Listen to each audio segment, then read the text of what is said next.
بيبدأ الجزء الثاني في جزيرة بير، والكل هناك بيحتفل بسباق ضخم للتنانين، سباق بيشارك فيه فرسان التنانين ومنهم أستريد اللي بتكون متألقة كالعادة. أما هيكب فغايب عن السباق ومحدش عارف هو فين، وستوك بيكون مبسوط جدا لما بيعرف إن أستريد هي اللي فازت، خصوصا لأنه شايف إنها هتكون زوجة مستقبلية لابنه هيكب. وبننتقل بعد كده لهيكب وتوسلس اللي بيطيروا فوق السحاب بسرعة جنونية، مش بس للمتعة لكن كمان لاكتشاف أماكن جديدة وتنانين محدش شافها قبل كده. وفجأة بنشوف هيكب وهو بيقفز من على ظهر توسلس وبيطيروا هما الاتنين بسرعة رهيبة ناحية البحر. لكن قبل ما يوصلوا للمحيط هيكب بيفتح أجنحة خاصة هو اللي صممها بنفسه علشان يقدر يطير شبه التنانين بالظبط، وفعلا بيبدأ يحلق بحرية وسط السماء. هو وتوسلس بيطيروا سوا وهما مستمتعين جدا لحد ما تظهر فجأة صخرة عملاقة قدامهم وهيكب على وشك يصطدم بيها، لكن توسلس بيتدخل في آخر لحظة وبيبعد عنها، وبيبان عليه الغضب لأنه متضايق من تهور هيكب المتكرر. وهيكب بيشيل الخوذة اللي لابسها وبنشوف إنه كبر وعدى على معركته الأسطورية مع التنين العملاق حوالي 5 سنين، وهو دلوقتي بقى مهتم برسم الخرايط واكتشاف حدود العالم اللي حوالين جزيرتهم.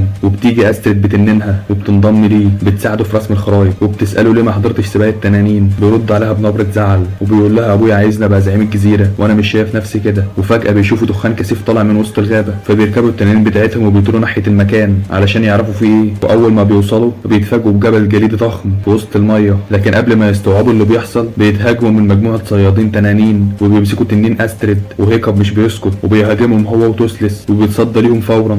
وبيظهر قائد الصيادين إيريت اللي بيكون مبسوط جدا انه اخيرا قدر يشوف تنين نايت فيوري وناوي يقدمه لدراغو. ولما هيكب بيسأله مين دراغو بيرد إيريت وهو بيضحك بسخرية ان ده اللي بيجمع جيش من التنانين عشان يسيطر على العالم. وبيكون إيريت فاكر ان هيكب هو اللي سبق وهجم عليهم وسرق التنانين، بس هيكب بيتصدم لما بيعرف ان في حد تاني متحالف مع التنانين برضه. ورغم كده ما بيضيعش وقت، بيهجم على الصيادين هو وتوسلس وبينقذ تنين أستريد وبيطيروا مع بعض وبيرجعوا للجزيرة بسرعة. بعد اللي حصل هيكب بيرجع للجزيرة وبيجري على والده عشان يحكي له كل حاجة. واول ما بيقول له ان في حد اسمه دراغو بيجمع جيش من التنانين عشان يسيطر على العالم، ستوك بيتصدم وبيأمر فورا كل اهل الجزيره انهم يخبوا التنانين بتاعتهم ويقفلوا البوابات. وهنا هيكب بيسأله انت تعرف دراغو؟ بيرد ستوك بصوت حاد ده مش شخص، ده تهديد، ده مجنون وخطير بشكل ما يتوصفش. بس قبل ما يتقفل الباب على التنانين هيكب بيهرب هو وتوسلس، ووراهم أستريد بتلحقهم هي كمان، وبيوصلوا لسفينه إيريت وبيسلموا التنانين بتاعتهم كانهم بيستسلموا. لكن هيكب بيطلب منه حاجه غريبه وبيقول له خدنا لدراغو انا عايز اقابله، لكن إيريت بيرفض.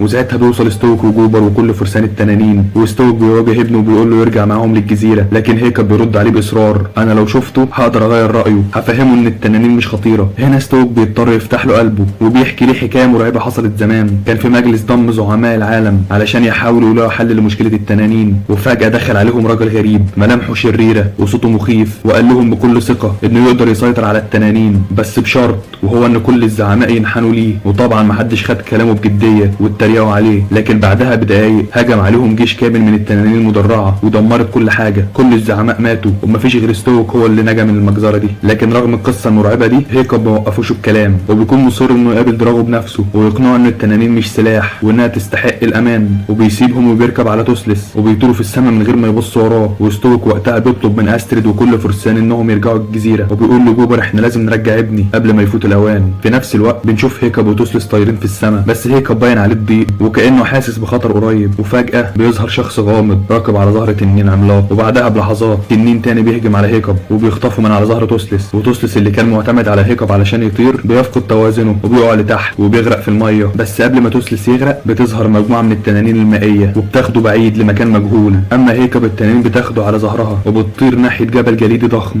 وبيلاقي نفسه في مكان غريب ومرعب كل جليد وضباب. بيدخلوا الجبل وهيكب بيمسك سيفه وبيحاول انه يروض التنين اللي حواليه بالسيف بتاعه، لكنه بيتفاجئ بشخص غريب لابس قناع واقف ورا التنانين وبيقول لهم بهدوء هاتوا النايت فيوري. ولما هيكب بيشوف توسلس بيروح يطمن عليه، بس فجأة الشخص الغريب ده بيقرب منه وبيطلب من كل التنانين انها تولع نارها، وبيمد ايده وبيلمس وش هيكب. وهنا بيقف مكانه وبيقول بصوت متأثر مش معقول انت فعلا هو. وبيقلع القناع وبنكتشف انها ست وبتبص له وبتقول له بعد 20 سنة اخيرا شفتك. هيكب بيتصدم وبيسألها وهو مش مصدق انت تعرفيني؟ فبترد وهي مبتسمة انا امك. بنروح بعد كده لستوك وجوبر اللي بيكونوا بيدوروا على هيكب، ولما بيوصلوا للمكان اللي توسلس وقع فيه فستوك بيلاقي خوذة ابنه عايمة فوق المية وبيطلب من التنين بتاعه انه يشمها ويعرف مكانه. وبنرجع لهيكب اللي امه اخدته في جولة جوه الجبل الجليدي وبتوريه مكان سحري مليان تنانين من كل الانواع، مكان عاملينه ملجأ للتنانين الهاربة من الصيادين. وهناك توسلس بيكون مرتاح وبيبدأ يلعب مع ام هيكب وكأنهم اصحاب من زمان، وبتضحك وهي بتقول عارف توسلس عنده 20 سنة يعني قدك بالظبط. بالظبط. ولما بتساله اذا كان ستوك يعرف ان عنده تنين ولا لا، فهيكب بيهز راسه وبيقول انه مش بس عارف، ده كمان وافق، وان دلوقتي كل واحد في بيرك عنده تنين خاص بيه. الصدمه بتبان على وشها، وبتحكي له انها زمان كانت بتحاول تحمي التنانين، وكانت شايفه انهم مش وحوش، وانها كانت بتمنع الحرب اللي بين الفايكنج والتنانين باي تمن. وفي يوم تنين دخل بيتهم وبدا يلعب مع هيكب وهو صغير من غير ما يأذيه. عرفت ان التنانين طيبه، لكن قبل ما تقدر انها تشرح لحد بيدخل ستوك علشان ينقذ ابنه، فالتنين خطفها وهرب بيها من المكان واخدها للمكان ده، ومن ساعتها وهي مكرسه حياتها علشان تحمي التنانين دي كلها. بعد كده بتاخد هيكب وبتوريه تنين نادر جدا اسمه الالفا، تنين ضخم جدا وهو المسؤول عن السيطره على باقي التنانين. صوته ونظراته بتؤمر كل التنانين، وهو اللي بنى الجبل الجليدي ده علشان يكون بيت ليهم. وفي نفس الوقت استريد وباقي فرسان التنانين بيلاقوا لما ستوك وهيكب ما بيرجعوش، وبيفترضوا ان دراغو قبض عليهم، فبياخدوا خطوه جريئه وبيقرروا ان هم يروحوا يخطفوا ايريت، وبيهددوه ان لو ما قالش على مكان دراغو هيرموه من السماء. وبالفعل استريد بترميه، وقبل ما يقع الميه بيصرخ وبيقول ماشي هوديكوا لدراغو. وفي الوقت ده هيكب وامه بيطيروا فوق الجبل وخلفهم اسراب من التنانين، وتنين الالفا بيظهر من تحت سطح البحر وبيطلع كميه هائله من السمك للتنانين الجعانه. وامه بتتفاجئ لما بتلاقي هيكب بيطير زي التنانين، ومن كتر حماسه بيفضل طاير بسرعه لحد ما بيقرب يخبط في صخره، لكن كالعاده توسوس بيتدخل في اخر لحظه وبيحميه. وبعد اللحظه دي امه بتقرب منه وبتبص له وبتقول له انا اسفه اني سبتك، بس دلوقتي مش هسيبك تاني، وبتوعده انها هتعلمه كل حاجه عرفتها عن التنانين. واول حاجه هي مجسات توسلس، حاسه خارقه بتخليه يتحرك اسرع من اي تنين، وهي مفتاحه للطيران الحقيقي. وبنرجع من تاني لاستريد وباقي فرسان التنانين وهم راكبين تنانينهم ورايحين مع ايريت لحد ما بيوصلوا لمكان مرعب، مكان فيه سفن ضخمه متجمعه وسكون غريب بيغطي البحر، وهناك بيشوفوا جيش دراغو لاول مره. لكن اللي بيصدمهم فعلا ان تحت المايه في تنين عملاق جدا مستخبي، تنين ضخم ومرعب كانه وحش من كوابيس البحر. وفجاه بتظهر مجموعه من الصيادين وبيهجموا على الفرسان من كل اتجاه، وبيبداوا يخدروا التنانين واحد ورا التاني بالسهام، واسترد واللي معاها بيتقبض عليهم وبيودوهم قدام دراغو بنفسه. ودراغو بيقف قدامهم زي الوحش، قوي ومتعجرف وعيونه مليانه جنون. فجاه واحد من التنانين بيحاول يهجم على الحراس، لكن دراغو بيرفع ايده وبيواجه النار اللي طالعه من التنين بكل برود، وبيقف قصاده من غير ما يخاف وبيسيطر عليه كانه بيتحكم فيه بعقله. هنا استرد بتقف وبصوت متحدي بتقول له احنا مش خايفين منك، هيكب سيد التنانين جاي ومعاه تنين النايت فيوري وجيش من التنانين اللي هينهي كل ده. كلامها بيشعل الغضب في دراغو وبيتجنن اول ما بيسمع اسم هيكب والنايت فيوري، فبيصرخ في جنوده جهزوا الجيش هندمر الجبل الجليدي وبعدها نخلص على جزيره بيرك للابد. وبيأمرهم يقتلوا ايريت حالا، وقبل ما ينفذوا الامر بيجي التنين استرد من السماء وينقض عليهم ويشعل المكان نار، لكن الحراس بيمسكوا التنين وبيشدوه هو واسترد وكل الفرسان وبيجهزوهم يرموهم في البحر. وهنا بيجي المفاجاه، ايريت اللي كان لسه هيموتوه بيتحرك بسرعه وبيخطف حقنه من واحد من الحراس وبيخدرهم بيها واحد ورا التاني ويوقعهم كلهم، وبيهجم على باقي الحراس وبيضربهم بقوه ويسيطر على الوضع بالكامل، وبيفك قيود استرد واللي معاه وبيقول لهم بصوت حاسم يلا بسرعه لازم نحرر التنانين، الوقت بيجري وهيكب محتاجنا. في الوقت ده بنشوف هيكب واقف مع توسلس وبيحاول يطمنه ويكلمه، لكن فجاه بيجي ستوك بسرعه وبيشد هيكب ويقول له لازم نخرج من هنا بسرعه. وهم في طريقهم للخروج بتظهر قدامهم الست اللي ستوك فضل سنين يفتكر انها ماتت، مراته اللي كان فاكر ان التنانين خطفوها وقتلوها. ولما بتشوفه بتخاف، لكن ستوك بيبص لها بعيون كلها حب وبيقرب منها بهدوء وبيقول لها لسه زي ما انتي جميله زي اول مره شفتك فيها، كنت فاكر انك متي وفضلت الوم نفس السنين دي كلها. وبيحضنها وبيرقصوا مع بعض رقصه قديمه زي ايام زمان، وهيكب وجوبر واقفين بيتفرجوا على اللي بيحصل. لكن اللحظات الحلوه ما بتكملش، بيظهر صوت ضخم بيهز الجبل الجليدي والكل بيطلع بسرعه يشوف فيه ايه، وفجاه بيلاقوا سفن دراغو وجيش المرعب وصل للمكان وبيبداوا يصطادوا التنانين واحده ورا الثانيه، وبتوصل استرد وايريت وباقي الفرسان وبينقضوا على جيش دراغو وهم راكبين تنانينهم. المعركه بتشتعل نار وجليد وصيحات بتملى السماء، وفي لحظه بطوليه بتخرج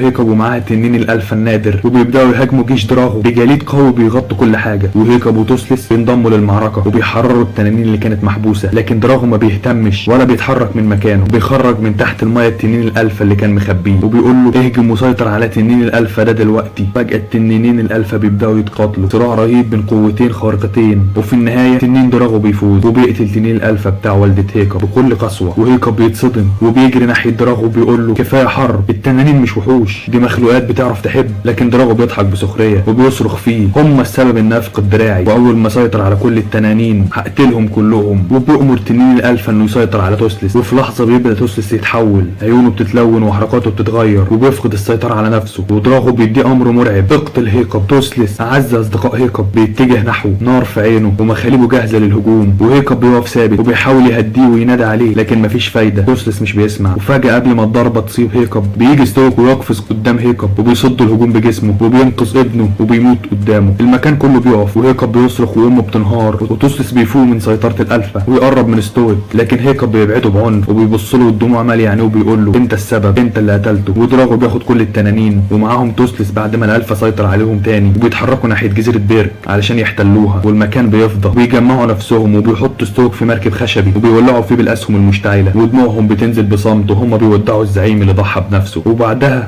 هيكب بتقرب منه وبتطبطب عليه وبتقول له توسلس مالوش ذنب، كان تحت سيطره الالفا. وهيكب بيقف وبيبص في عيون اللي حواليه وبيقول بصوت قوي انا دلوقتي بقيت زعيم بيرك وواجبي ان ارجع التنانين وانقذ اهلنا. ويجهز نفسه وبيطير مع استريد والباقي على ظهر التنانين الصغيره اللي لسه تنين الالفا ما سيطرش عليهم. ولما بتساله استريد ليه دراغو ما اخدش التنانين دي بيرد عليها ان تنين الالفا ما بيقدرش يسيطر عليهم. بنروح دلوقتي لدراغو اللي بيوصل لجزيره بيرك وبيسيطر على كل التنانين اللي هناك وبيعلن لاهل الجزيره ان زعيمهم مات. الناس كلها بتترعب وقبل ما يبدا دراغو يهاجمهم بيظهر هيكب واصحابه في اللحظه الاخيره وبيبداوا يشتتوا انتباه تنين الالفا بكل شجاعه. اما هيكب بيروح لصديقه توسلس وبيقف قدامه وبيقول له انا اسف، انت ما كنتش السبب، انت اعز اصدقائي. وبلمسه صداقه بيفوق توسلس من سيطره الالفا وبيوقع دراغو من على ظهره وبيقع هو كمان، وهيكب بينط وراه ويمسكه في اخر لحظه وبيطيروا هما الاثنين كانهم واحد. وهيكب بيحط شريط لونه احمر على عيون توسلس علشان ما يتاثرش بتنين الالفا وبيبداوا يطيروا بسرعه ناريه. وهيكب يقفز من على ظهر توسلس وبيطلع غاز من السيف بتاعه ويهجم على الالفا ويفجر الغاز بانفجار رهيب. وقبل ما يخبط في ديل التنين بيتدخل توسلس في اللحظه الاخيره وينقذه ويطير بيه ناحيه دراغو علشان ينهوا المعركه، لكن دراغو يامر الالفا يضربهم بجليد قوي ويغطي المكان كله. والناس بتفتكر ان هيكب مات، لكن فجاه الجليد بينور وبيتكسر وبيخرج منه توسلس وعلى ظهره هيكب سليم. والفايكنج بداوا يشجعوا هيكب وتوسلس بيطير في السماء وبيتحدى تنين الالفا وجها لوجه ويضربوا ضربات ناريه متتاليه. التنين ما يعرفش يرد وكل التنانين بتفوق وتنضم لتوسلس في التمرد. وهيكب بيقول لدراغو استسلم، المعركه خلصت، لكن دراغو بيرفض ويأمر الالفا يهاجم، لكن توسلس ومعاه جيش التنانين بيهجموا بكل قوتهم، ضربات كتير ناريه من كل الاتجاهات ودراغو يترعب يهرب من المكان زي الجبان. والتنين الالفا يتلقى ضربه قويه من توسلس تخليه يفقد قرنه ويستسلم تماما ويمشي وسط صمت رهيب. ساعتها كل التنانين بتنحني لتوسلس وتعلن ولاءها لتنين الالفا الجديد، والناس كلها بتحتفل بهيكب والزعيم الجديد لجزيره بيرك. والتنين الالفا هو اعز اصدقائه. ده كان ملخص فيلم كيف تروض تنينك الجزء الثاني. لو عجبك الملخص ما تنساش تدعمني بلايك واشتراك